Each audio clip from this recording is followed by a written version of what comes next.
Good afternoon, everyone. I would like to call to order the October meeting of the Golf Committee for the town of Harwich. As required by the open meeting law, you are hereby informed that the town will be video and audio recording as well as live broadcasting this public meeting. In addition, anyone in the audience who intends to video or audio tape this meeting must notify the chair prior to the start of the meeting. I'd like to call the meeting to order and ask you to join in the Pledge of Allegiance to the flag, which we don't have present, but we can do that anyway. I pledge allegiance to the flag of the United States of America and to the republic for which it stands, one nation, under God, indivisible, with liberty and justice for all. I would accept a motion now to open the public hearing on the rates and fees for the 2025 season. Do I have a motion? So moved, Mark. Hello. Seconded by Jay Adams. Any discussion on that? All those in favor indicate by saying aye. Aye. Aye. Opposed, nay. The ayes have it. And we will now proceed to the public hearing on rates and fees for the 2025 season.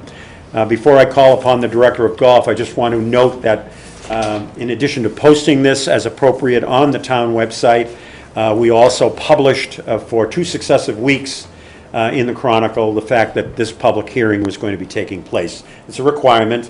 We need to do it, and we have abided by it. And now I would like to call on the Director of Golf to present his rates and fees recommendation for the 2025 season. Roman? Welcome, Eric. Thank you, Mr. Chairman. If any members of the public would like to follow along with any of the documents, they're all posted on the town website along with the agenda. So please feel free to follow along. A lot of the research is there as well, and a lot of the background information. So for the 2025 season, I set some goals for the rates and fees, and to follow that up with the actual recommendation and some rationale behind it as well. So the goals, I won't read the whole package, but I will read through the goals and the actual recommendation itself. I'm sorry, before I do that, I did want to point out one error in the recommendation. I was dealing with a older rate sheet, and so the recommendation for the pass holder 9-hole rate to go up from $12 to $13 is I'm rescinding that because the rate for 9 holes for pass holders is already $13. So there's no longer a recommendation to go up in that rate. That was approved in 2021 by the select board. He increased to $13 for the 9-hole rate. So the goals for the rate and fee recommendation: increase general fund revenues to offset requested budget increases for FY26, and those are mostly due to personnel costs as a result of collective bargaining agreements and contracts. Continue raising the rate on non-resident annual pass holders to a fair market value. Adjust driving range rates to a fair market value as well, while adding a new category, a warm-up bucket of 15 balls to the offerings. And finally, to increase in-season 18-hole public greens fees while adding a value-added warm-up bucket to the premium greens fee charge. So those are the goals that I set going into the recommendation. And the recommendation, the way I'm presenting it, is for annual passes. The only increase I'm recommending for annual passes is for the non-resident annual pass category, to raise that by $100. Greens fees, we'd increase the premium in season greens fee by $5 and include, as I said, a warm-up basket with that new in-season greens fee premium. And then cart fees, increase the 18-hole cart rate by $1 for pass holders and public play, and increase the 9-hole public cart rate.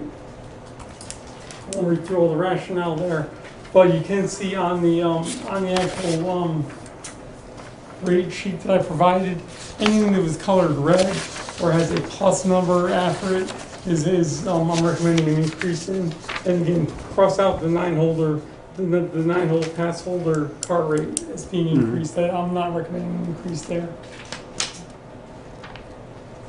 So I've done I did some research as well that I included in the packet, and it shows that we're kind of appropriately placed. I feel that we have the least expensive annual pass for residents on the Cape out of all the on-Cape courses, and the most expensive greens fee.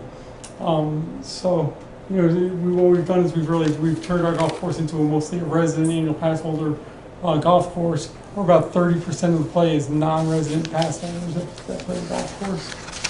And I just include some data for you. I have been talking to the other directors of golf on the Cape, and so I do have some numbers. They're all going through this process right now as well. So Barnstable has what they're working on. Again, these aren't finalized yet, but the other directors of golf said these are the numbers they're working with. Barnstable is proposing an 8% increase in all annual pass categories. Dennis is proposing a 2.5% resident annual pass increase and a 5% non-resident annual pass increase, as well as a $2 increase to carts for public and $1 for carts for annual pass holders.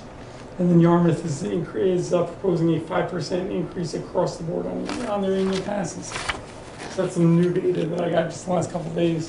So then they're all going through their meetings right now. But that's my recommendation. So I think I'd be happy to answer any questions or take any recommendations. We'll see first if any members of the committee have any questions, but just to clarify, this is the first time we're offering this, warm-up bucket? Yes. As part of the entire fee, and it sounds like a good idea to me. I don't know whether that has been used by other municipalities or not, but I like the idea. Yeah, I think, I don't remember which other municipality on Cape does it, but yes, one of them does a 15-ball bucket. Yep. And I've got a 15-ball bucket requested before because, for people that have 10 minutes before they're Yeah. on the tee, they don't want to get a 30-ball bucket. Yeah. And they just want to take a couple feet swings. Right. So I Just- It's a good think it's option. a good option to the offerings. It certainly seems to be. Any members of the committee have any questions? Mark? Robert, how's that gonna work with the baskets? Are they gonna give them out at that $5 or that? So what would happen, and again, I'm going to wait to get it approved before I actually get into the mechanics of it. Okay. But the way that we envision it is when you when we charge a greens fee, it's going to give you a receipt also that has a pin code on it. Okay. Anybody else on the committee have any questions? Any of you?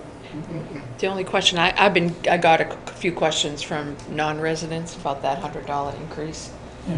And I didn't know if you could elaborate on that a little bit. Yeah, more. sure. So I think some of our rates have been exposed as being a little bit too low. So it would be the fourth year in a row that we've increased non-residents by $100, but that gets us into an area where it's 50% greater than the resident rate, which is kind of a sweet spot where a lot of the golf courses are. That 50% or so area of more expensive than the resident rate. So that's what I was going for there. I think if you do see the data on our annual passes that I provided, that's been a really hot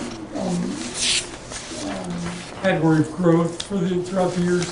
I've got numbers right here Yep. to show, the non-resident rate has grown. I mean, non-resident participation's grown. Last year, we just hit a tipping point where instead of growing, we lost one, or we reduced our non-resident annual passes by one. I think it's a pretty healthy place to be. You don't want to be really be exposed as being too inexpensive for a non-resident rate, or you end up with too many of them. Yeah, exactly. So that's about 311 divided by the 1270. It's whatever that percentage is. Is that? That's the total. Hold on. Yeah, so 311. the prices, it's right around exactly 50% Yeah. more expensive than the resident rate. But the number of non-resident members Yeah. is 311 versus the 782. But Yeah, you're it right, was in that's a lot. 524, yeah. Yeah, I mean, look at, and again, I don't want to just, this is all in the packet I showed you. Yeah. Yeah, back in FY16, you can see the number was much lower. Much lower. I think our rate has been exposed a little bit, that it's maybe a little bit too low for non-residents. And so we're selling maybe a disproportionate amount of non-resident passes. I'd say it's probably the best deal on Cape Cod. It still is, for the, It is, yeah. even for Even non-residents. with It's a great that deal. $200, there's no one that's, a course this nice, Right, no one can touch it. yeah. It's a gem, there's no question about it. And, it's for the benefit of the entire town, whether you're a golfer or non-golfer. You want a good golf course that draws in and we've succeeded at that, for sure. So to elaborate on what you're saying, I think that around 2014, 2015, we were below 1,000 overall in passes sold, and so there was a real desire. I wasn't part of that decision making; I hadn't been hired yet, but that's when they decided, boy, when things are really stale at Cranberry Valley, we need to reach out to other towns, and so they made it very attractive for the Chatham residents, East Hampton, Orleans residents. Right. And so we're just catching up on the rates now. Now we've had the big, so we had a bit of a boom, and then the pandemic brought a really big boom. So I think it's a resetting of the rates. Yeah. We had different rates for the different towns at one point, which was very confusing. So I think amalgamating them like this makes perfect sense. Yeah. And we're not raising rates for the sake of raising rates, we're raising No. them to address budget. Correct. To address budget and also to remain competitive, but also to ask for fair charge. Right, exactly. More than fair. Yeah. Any other questions from the committee before I ask if there's any comments or questions from the public here? Good. Anybody, I don't think anyone officially signed up, or I can't see any names there. Anybody want to testify at all on the rates? Okay, thank you very much. Well, that concludes the presentation, and we are going to discuss the adoption in the regular committee meeting. So for purposes of concluding the public hearing, we'll take a motion to close the public hearing and proceed to the rest of the agenda for the committee. Do I have a motion? So moved, seconded. Any discussion? All those in favor indicate by saying aye. Aye. Opposed, nay. The ayes have it, and the public hearing is concluded. We'll now move to the consent agenda for the committee, and the first order of business is approval of the meeting minutes from September, which we provided for your review before the meeting. If you've had a chance to review those and have any corrections, please indicate so. Otherwise, we'll take a motion to adopt the minutes. I wasn't here, so I can't. Okay. Jay, you were here? You want to move the motion? I'd be happy to, Thank yeah. you. So moved, seconded? Seconded. All those in favor indicate by saying aye. Aye. Opposed, nay. The ayes have it, and the minutes are adopted. We'll now move to an actual discussion of the rates and fees for 2025 and a possible vote if the committee is ready to do so. What is your pleasure? Are we ready to move approval? I move for approval. Jay moves. Mark seconds that motion. Any member of the committee wish to discuss further? And we've had, a chance to review all the notes which Roman was kind enough to prepare for us. We had a kind of a preview at our prior meeting. Right. Now we've had a chance to look at all the details and the history. So if this is now the time to ask for any questions or clarifications if you have any, and if not, we'll proceed to a vote. Seeing no questions, all those in favor indicate by saying aye. Aye. Aye. Opposed, nay. We have a unanimous vote of the committee, and we are recommending that these proposed fees and rates be moved forward and adopted by the town. Is there any new business, folks, or I should say, comments or questions or future discussions that you wish us to add to the agenda? Please indicate so. Otherwise, let me know between now and our next meeting. We are scheduled to meet again in November on the regular date. Let me just double check. I booked that. That may be our last meeting before the winter. We're scheduled on the 19th of November from 4 to 6 here in the small hearing room. It would be a follow-up, obviously, and kind of a post-season discussion to some extent, unless we continue to get 70-degree weather between now and Thanksgiving, which would be lovely if it were the case. So the next meeting of the committee will be the 19th of November from 4 to 6 here in the small meeting room. If there's no other business or for the good of the order? I'm wondering, can I ask? Yes, a please. question? Karen? I know that I believe at the select board meeting, because I wasn't there, that you guys, or they talked about and I heard you guys talking about it earlier, about extending Jake's term for the restaurant up there. Yes, just last week's select board meeting, the town administrator asked the select board for their approval to enter into negotiations with Jake's on a one-year extension. Has anybody, and we don't have to discuss this now, we can take it to the next meeting if it makes sense. That was kind of my point. Would it make sense at that meeting to discuss maybe doing a survey of members of how that's gone over the past 3 years? Because I hear some people say they like it, but I hear an awful lot of people with gripes. Again, I have a lot of people that talk to me just because I'm president of our league, but, and I'm wondering if it's worth getting a more comprehensive feedback on what's going on, and then if we're gonna renegotiate with them, maybe we could include some things in there. And the one thing I would say is like agreed on hours, right? Because we had a concern with some of that earlier in the year when they weren't staying open as long as people were still on the course and they weren't necessarily open. But I'm not asking to solve this right now. I'm asking, is it worth putting that on the agenda for the next meeting, or is it too late in a month from now? No, I think we could put it on the agenda. Well, I don't know Put it on the agenda. if they renegotiate before a month from now, then it's pointless. Yeah. Well, they're authorized to consider a one-year renewal, correct? Based on the vote of the Board of Selectmen. But I would say, candidly, we had trouble drawing interest the last time, we lost a vendor. No, I'm aware, yeah. And, so I don't want us to, bite ourselves in the foot, so to speak. But at the same time, I can understand folks may have some ideas about how they would like to see, additional service or longer hours or what have you. I think there's a personnel issue there. They did keep a lot of the folks who worked for the prior vendor, and that was good, and then we know them. I mean, I personally think that, the breakfast there is a hidden gem that a lot of people aren't aware of. They'll stand in line down here at Ruggies, but, there's plenty of tables at Cranberry Valley. So That's the other I'm thing. sensitive to what you say, Karen. I'm just trying to figure out how to deal with that. What you say is something that somebody brought up as well around marketing Yeah. to the outside of the course. Like if there's a great breakfast up there, who knows about it? Yeah. And does that benefit the town by getting, I don't know how the contract is set, but would that benefit the town by bringing more people, selling more stuff up there? I'm assuming it would. Yeah. I don't know how the contract's settled. Yeah, they pay a yearly fee and then they pay a percent of gross sales. Yeah.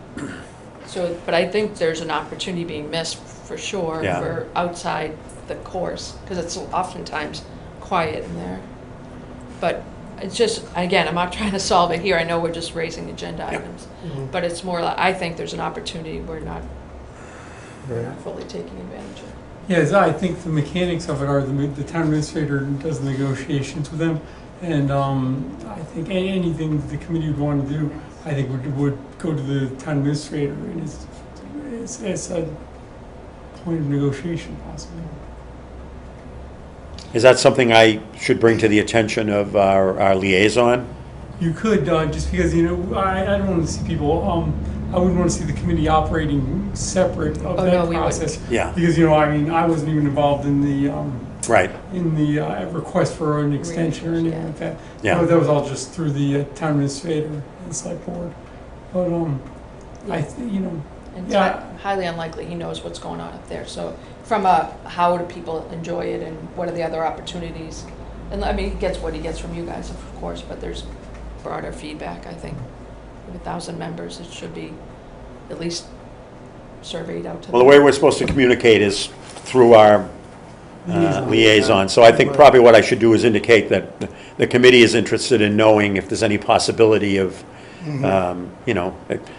maybe talking with the vendor about expanding services or what have you. I don't think it's it sounds to me, based on the fact that Roman's not involved in any of the details of the negotiation, that he would not be the one to do a survey necessarily, Right. I wouldn't say we're interested in meeting with the vendor because they'll blow us right up. Like, that won't happen. But I think more or less a survey to give them information to go negotiate is fair. Yeah. But there's no way. But who would do how- the survey? I don't know. Well, I think it would be, we have 1,000 members, right? That would be Yeah. the target audience in my mind. And I think it could come out of I mean, we could help put it together, but it would have to come out, I would think, from you, but, Well, that I'm- survey that you send out, the yearly one. oh yeah, it isn't didn't part of- include Jake's on that, yeah, Isn't this like that some- one. It's, Reference to- yeah, there's a few questions Yeah. on that one as well. I mean, I can share that, I can put that in the committee packet for next time, Yeah. whatever the results have been in that. Okay. I don't recall the questions about the restaurant, but yeah, fair enough. Yeah. But I think we should, I mean, I just think there's an opportunity that we should at least look at more feedback. I'd be hesitant on one regard, and that's, you know, as I think you mentioned, Paul, that we only had one vendor Right, apply last time. I think that if the comments are all, you know, more hours, more, I think it's the restaurant business is pretty lean right now. And so if there's gonna be a survey that says, you know, we need more hours, we need more, and they're not seeing the return, it could end up being detrimental to the negotiation process. Yeah. It's just an idea, that's just thinking off the top of my head. And that would just depend on how much it wouldn't be bad to know the information, how we use the information. Use it and present it. Is a different topic, right? Because then that's, our TA has to go negotiate, and he can use whatever he wants out of that, or nothing, his choice, but at least he's armed with better information. Yeah, so I'm not suggesting at all that we go and push on them all the stuff that Okay. they're unable to obtain. Or, Yeah. you know, I mean, and they should come back and say, listen, that's great, but, or, you know, I mean, that's how negotiation works. But I don't know, I'm not saying we push it on, I'm not saying we push anything, I just say we get data, that's the data, do with it what you want, you're the purchasing manager of the town. I think as Paul mentioned, it would, I think the first and only step should be through the liaison, to see what's appropriate. No doubt about that, yeah, yeah. Talk to you first. Yeah, I should probably touch base for and sure. just see how we could construct such a thing. Because I don't necessarily want to make more work for the director of golf. It ought to be, It's the off-season. But they did, I mean, in the survey, they have all the email addresses, it's a matter of just getting the surveys set up and, you know, maybe somebody can help them. I don't know. we'll see what we can find out. Yeah, I mean, I think you're right. It's there's no harm in collecting the information, and then if something stands out and we think that it's worth bringing to their attention, maybe we do. Yeah, and then, like I said, they use it in negotiations however they want, negotiations however they want. Okay, I do have one other question for Roman. The one time this summer, there was a cart going around with drinks and food or snacks. Is that, I've only seen it once on Cranberry. Is that something the vendor controls? Is that It is. something? That's a good In the question. summer, it was very regular that they had some staff, but a lot of the staff were J1s, and they lose them right at the end of the summer. But that was a regular daily thing in the summer. Okay. yeah, I've seen them a number of times during the summer, Well, I'm still working. and I'm a weekender, but, I don't get to go there during the day. It was like a single shift, so I'm not sure if they were, you know, if you played early, you might not have gotten them, or if you played later in the day. Okay. I think it was the middle of the day shift. Okay, so Yeah. it is something that's and regular. and it depends on how, Sounds curious. how they're able to staff. Yeah, that's I mean, exactly. that's an extra add-on if they have the bodies available, you know? Isn't always the case necessarily. There's some other courses that do a pretty nice job with that, though. Yeah. Yeah. Well, it's a The great, restaurant and the service and everything. it's a great service if it's possible, you know? Yeah. It's, Oh, yeah. And the person that has that cart does very well. Yeah. who's that? Yeah. The person The per- that's they on give that good cart. tips. For Yeah. sure. And there's Yeah, they get good there's tips. other local courses that do very well with their restaurant. They do very well with the carts and stuff, too. Right. Yeah, Captain's has quite a reputation. Yeah, they So are does good. Dennis. Yeah. Yeah. Okay. Okay, anything further? Except a motion to adjourn? So moved? Seconded? Second. All those in favor indicate by saying aye. Aye. Opposed, nay. The ayes have it, and the meeting is officially adjourned. Thank you so much for your attendance and Meeting ever. participation. Quickest meeting ever.